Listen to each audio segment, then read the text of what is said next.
to a Hellenist appearing doctrine. He affected all the religious teachings. He went through India. Alexander went through the entire planet Earth, if not him himself personally. The doctrine of Hellenism is now pervades throughout the planet Earth, and you can see here by this map, this ancient map of Asia. It shows with the swastika, which was the symbol of the Hellenists. The swastika and the cross shows you their influence. Ethiopia, which was called Hither India, it was part of Asia at that time.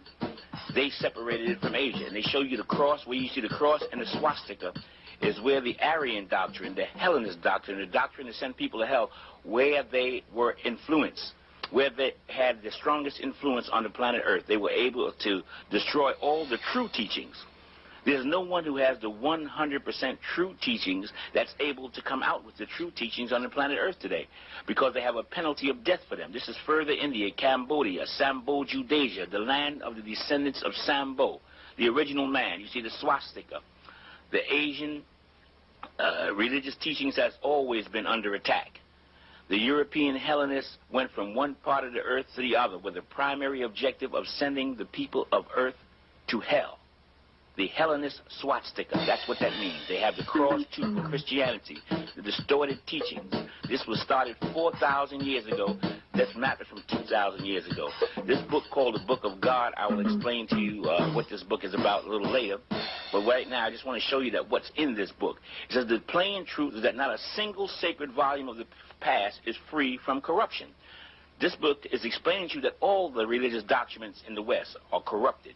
The Emperor Nero, they murdered his mother for divulging the secrets. It's punishable by death to speak of the true teachings of God. They killed Nero's mother for doing it. It's punishable by death to teach the Negro, the American, the Afro-American, anything of the truth of God. To disclose this would be punishable by death. There is a contract out for teaching the true teachings of God. The Negro does not know this. The people of the present are ignorant like the people of the past. This book explains to you how they set up death as a penalty for teaching the truth. Death was the punishment, and the priests, the head of the church, were the murderers. They would kill you. They had a vested interest in teaching all the people lies about God. And the priests were the #1 murderers. The Negro doesn't know this. The apocalypse, the revelation, was death to divulge. Now, this was 4,000 years ago, and then as late as Alexander, which was 2,000 years ago. The Messiah, the Negro was looking up in the air for somebody to come down with wings. They say here the Messiah is just a savior. He's a man in all respects, not free from human error. However, his doctrine is the doctrine of God, but he's a human being like everybody else, and he makes mistakes like everybody else. You can't tell you're a Christian this. He's looking for Jesus Christ to come down on a cloud. This is the position that they put his mentality in, the Hellenists. This is why the stone sculpture speaks loud and clear about the Negro's mentality. He has a robot mentality. He does whatever the white man says. He doesn't realize that he's been brainwashed. This is the fisherman of Nineveh, Noah's Ark. He's on a boat.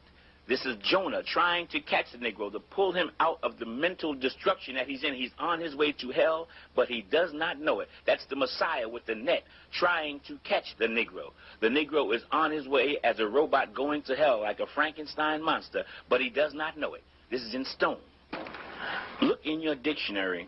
This is an Oxford dictionary that Europeans use. White people use this dictionary. Look in the Negro dictionary that you have in your house and see if you find this word, Helen. Helen is the root word of Hellenist.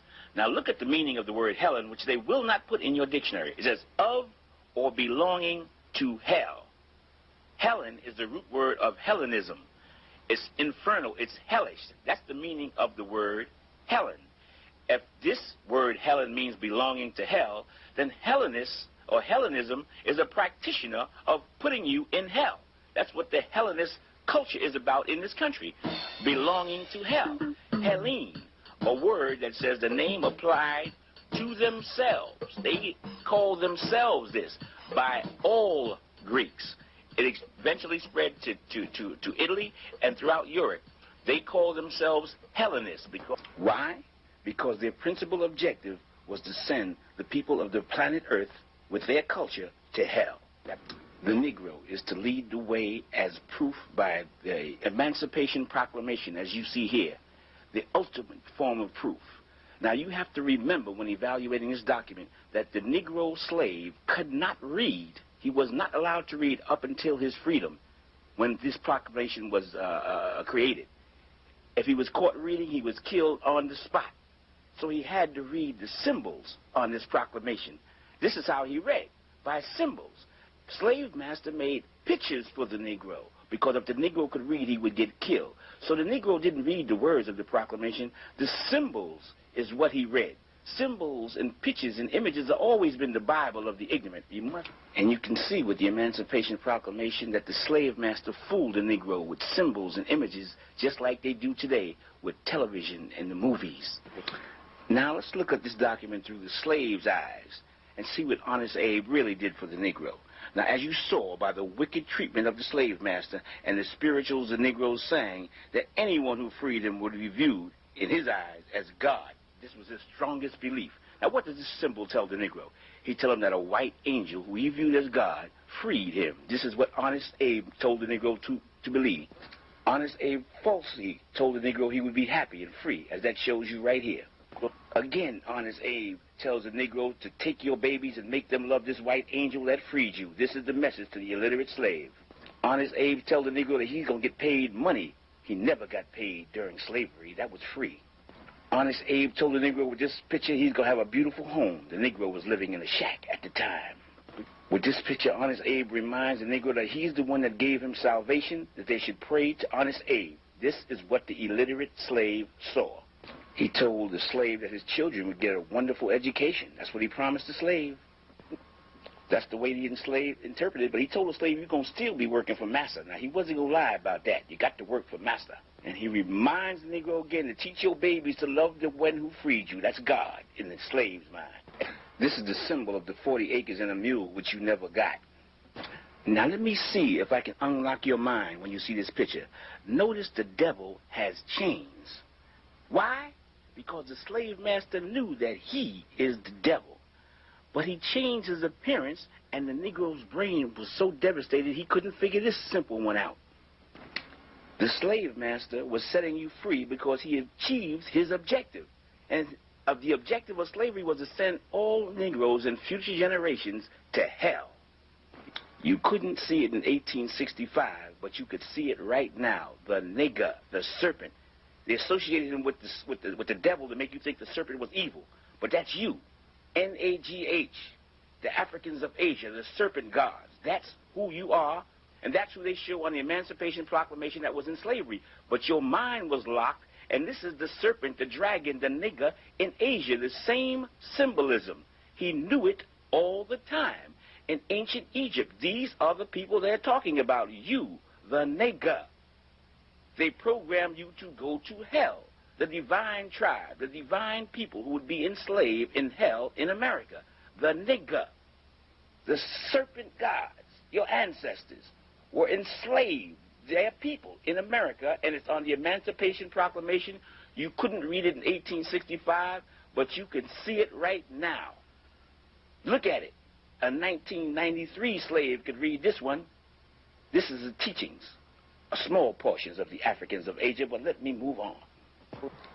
The symbols on the Emancipation Proclamation tells you what the Negro agreed to. His mind was already devastated. That's his sacred sanctuary is the mind. He agreed to submit completely to the white God and white belief because he couldn't read nothing. Nothing here could he read. So he agreed to go to hell unknowingly by following this image symbolism that's on the Emancipation Proclamation. The slave didn't know it, but he made a pact with the devil to go to hell. More than 4,000 years after the truth has been devoured, here comes the Negro on his way to hell, and he's not walking, homeboy, he's jogging. In order to stop him from going to hell, his ancestors now intervene. They intervene by sending the future Buddha, or a future human being among their own kind who is enlightened. They refer to him in Asia as the Buddha. This is the way his ancestors intervene to awaken him to that which the slave master has done to him, which he does not know.